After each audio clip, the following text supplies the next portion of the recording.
Hi everybody, Lydia Tarr's Sweet Revenge here, and I like movies. And my Christmas gift to you all is a review of the new sophomoric directorial outing from Bradley Cooper, Maestro.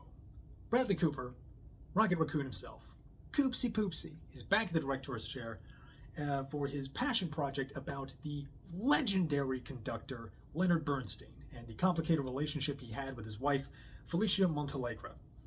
There is no doubt that this would have been an ambitious project, because if you are only to take in Leonard Bernstein's work and leave little else to add on, you already have a lot to work with.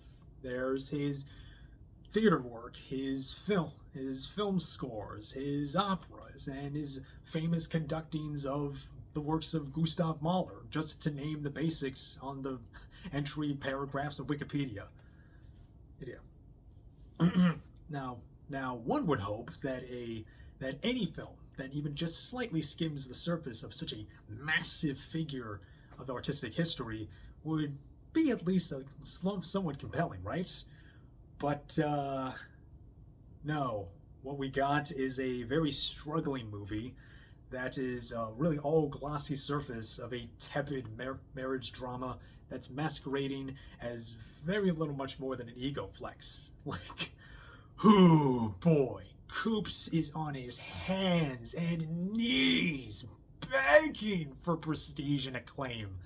And, okay, before I get too mean, I do want to give praise for what this movie does right, because there are things to like in this. It is ambitiously well made as a feature. I think Bradley Cooper has a lot of confidence as a director. It's very well shot. I would not begrudge anybody who just gets swept up in the visual splendor of it all, because it's all shot in black and white. Actually, it's shot in film, and the early portion of their relationship, when it's set in the mid 40s, early-ish 50s. It's all shot in this really shimmery black and white photography and Academy ratio. So all that stuff that seemed tailor-made to appease satisfy all the film nerds like me. And later, when it transitions into the 70s, it seems like it's shot like a movie from the 70s in that specific grainy Technicolor. And it's all well presented here. If cinematographer Matthew Labatique were to be nominated for an Oscar, I would not have much to complain about. He certainly earned his paycheck there. Also, I think a lot of the performances are pretty decent. And I think a lot of the time when actors start to direct, they always feel really good with other actors. And I think Cooper does know how to pick a good crew. You have Carey Mulligan, who plays Felicia, and she has a lot of marvelous moments. There's Maya Hawke, there's Sarah Silverman as a sister, and there are also a number of lawn takes in this where even some static lawn takes where the actors are allowed to really perform. And there are smart filmmaking choices present, and I want to give those credit. And it's not like their relationship isn't worth being the subject of a movie, because what you have with Leonard and Felicia are two very talented, very ambitious artists who have this affectionate relationship that is a performance of a relationship, because Leonard is in the closet, and he was closeted for much of his life, even when he but there's still that affection for Felicia. They did have a very meaningful relationship, even after they divorced and he pursued relationships with other men. There is material here to focus on that is worth your time and worth the drama. But my biggest capital B biggest gripe with this is that the thing that does not get nearly as much focus as it should and really ought to is his music.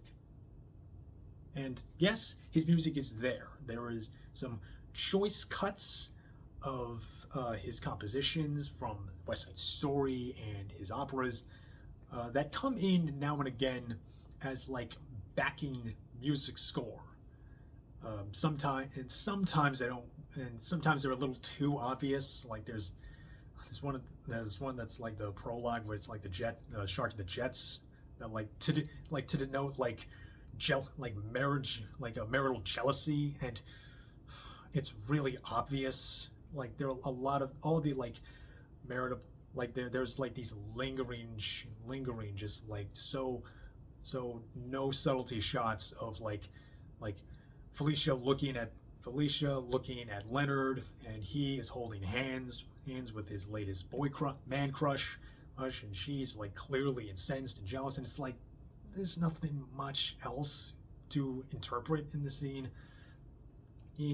But my thing about the music is that we get very little, if any, about its creation, its innovation, and why his music mattered. Like the thing he is most known for, we hardly get any insight into it.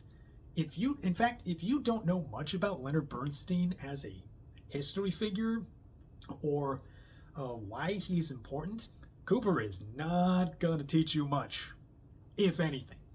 Like, you will not learn anything about how he made his music.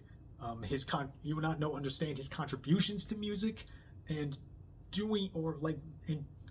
or how he did more than any other conductor to help make classical music be something relevant and accessible, not this just basic ass aesthetic for the upper class. This movie is not interested in Leonard's music, and I think that's kind of insulting. Like the most we get of what he does and how it affects him is what I think is already the most famous scene of the movie, the cathedral scene, where he is playing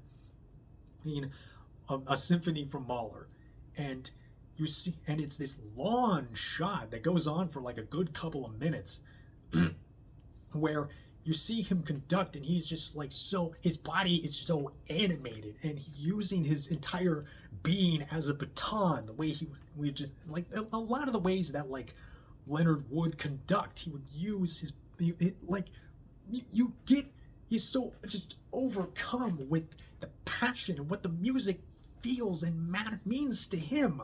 Like, and this is just like the one major scene of seeing this man at the apex of his joy. Just he can't be himself in his private life or his professional life, but this is what matters to him. This is what he's able to do. And like he feels so much like orgasmic pleasure of being a conduit for this beautiful music. And that scene is great. That scene floored me. It was majestic. Why was that the only one? Why? This is Leonard Bernstein. Why in this 2-hour movie do you only get one scene of seeing Leonard Bernstein conduct in full, and it is like 3/4 of the way through until you get it? Like, you barely see him conduct. You get like small moments of what the performance with the symphony orchestra that like first made him famous when he conducted, I think it was the London Symphony, where he conducted at only 25 years old, but like no rehearsal. Like, the most you get out of that is like just close up of him making this it's Spielberg face, which by the way he produced, which no surprise there. And God, And like, and that would be one thing if what was like missing out of seeing Leonard's artistry, where if what was replacing it was anywhere interesting, and it's not. I just do not find what Cooper does with this story any way interesting. Like, it's because it's mostly about the inherent tension between the artistic drive and personal emotional fulfillment. But this movie does not really say anything about that other than that tension exists. But that is just kind of a given with every dollar store bohemian. That is evident in even Bohemian Rhapsody. And it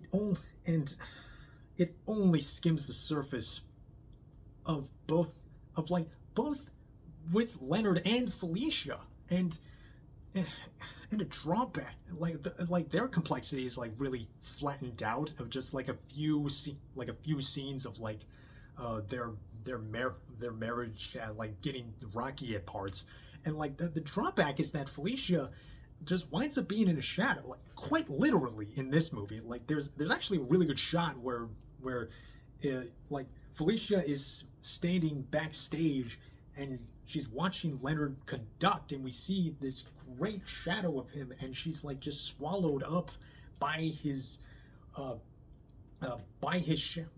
shadow.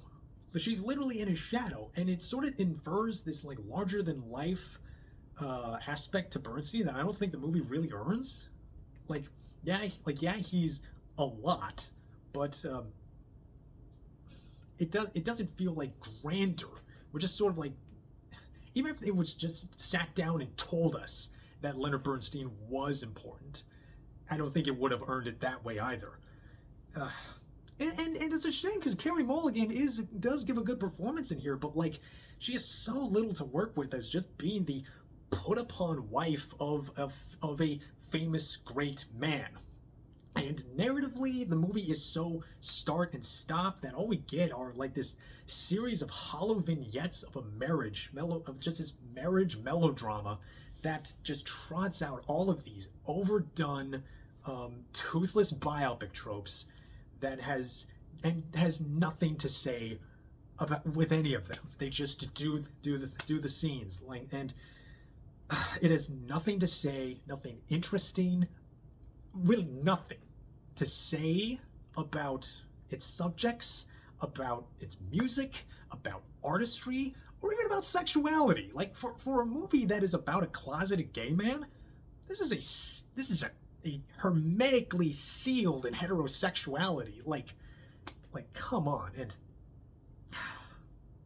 the more this movie carried on with itself and just really just begged to be just taken back and just be in awe of what it was doing, I just got more and more upset, because a movie about Leonard Bernstein, inarguably the most important composer and conductor in American history, matched and seconded only to the god John Williams.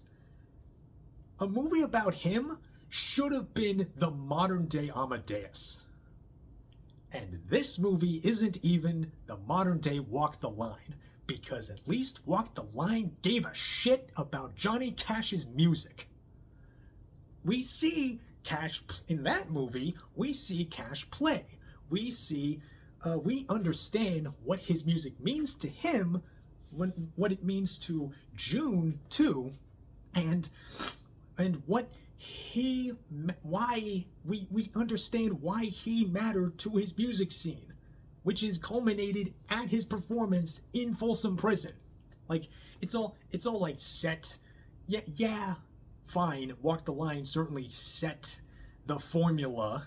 It is kind of the quintessential music biopic, but god damn it, it cared about the music. It wasn't only the June and Johnny Cash marriage story hours. Like, at least he played Get Rhythm. God. Also, speaking of music, if if it's the end of the world as we know it, REM needle drop was Bradley's idea, I demand he be blacklisted immediately. That was just awful. Just truly, just massively grown, massive groan. Just like bottom of my soul groan worthy. So, yeah, I'm left pretty disappointed and honestly pretty confused as to what Cooper even saw in Leonard Bernstein. Or why he felt he was best to not only play him, but also like direct his life. Like, I mean, it's not like his performance is like out of the park amazing or anything. It's fine. I think is if you get past the nose, like his younger Lenny is just it's very animated, like a sort of like doing too much of a 1940s transatlantic affectation when he's an older man, like nearing 70s, and like that the makeup on these older stuff does look good, but like his voice when he like because Lenny's voice dropped a solid like an octave when he got older. It doesn't really sound like all that. It doesn't really sound like he's disappearing into the role. It just sounds like he has a really bad head cold or something. And even when he is doing the Mahler performance in the cathedral, as marvelous as that scene is, it can't help but feel like a pale imitation of the real Leonard. So yeah, he reaches for the stars, but I really feel like this was more of a directorial exercise that really just bordered on a vanity project. It is not interested in sharing why Bradley Cooper feels Leonard Bernstein was important, but he certainly does care about sharing why Bradley Cooper, the director, feels that Bradley Cooper is very talented. And that just really disappoints me. I am feeling a strong 4 for this. So sorry, my Christmas gift was a little negative, but there is some merit to Maestro. I would recommend you watch it just to form your own opinion. Share what you thought of it. Did you like Maestro? It's on Netflix now, but if you can get a good surround sound, do it, because like the sound is really good. And hey, it's Leonard Bernstein. The music's great. So yeah, hope you all have a Merry Christmas. I will see you hopefully soon. I do plan on seeing Ferrari, if not tonight, then sometime in the week. I will see you all then. Merry Christmas. I'm gonna go watch Muppets Christmas Carol and some other horror movies. See ya.